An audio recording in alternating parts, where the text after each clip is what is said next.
This is the latest development in Canada-India diplomatic tensions. According to a CBC News report, Canada raised these allegations with New Delhi in August of this year. Additionally, Joe Biden had discussed the murder issue with Modi during the G20 summit. During private meetings, India had never denied these allegations.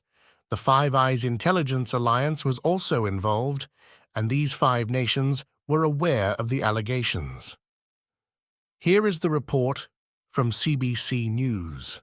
The decision to share these allegations on the floor of the House of Commons Monday morning was not done lightly.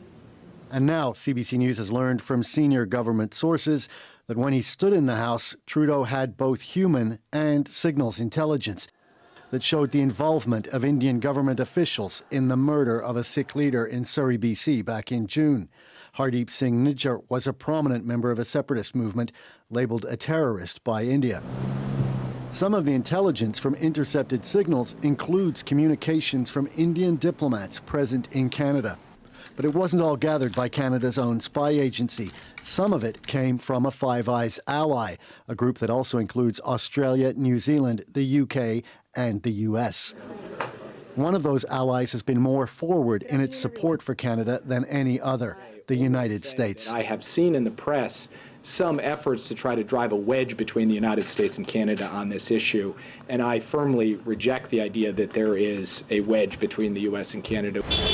The U.S. is trying to draw India into a closer security relationship, but Sullivan said today that India has to be accountable. We will stand up and defend our basic principles, and we will also consult closely with allies like Canada as they pursue their law enforcement and diplomatic process.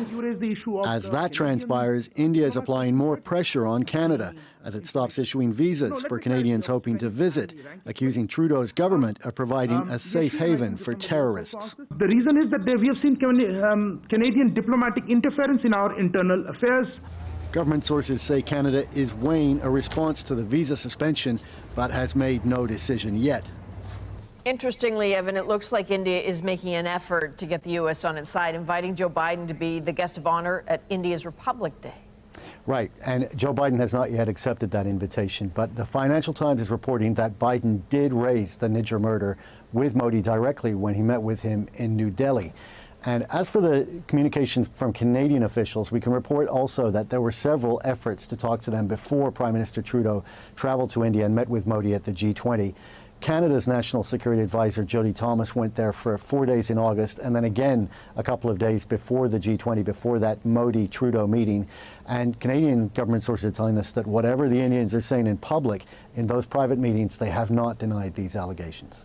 All right, Evan Dyer in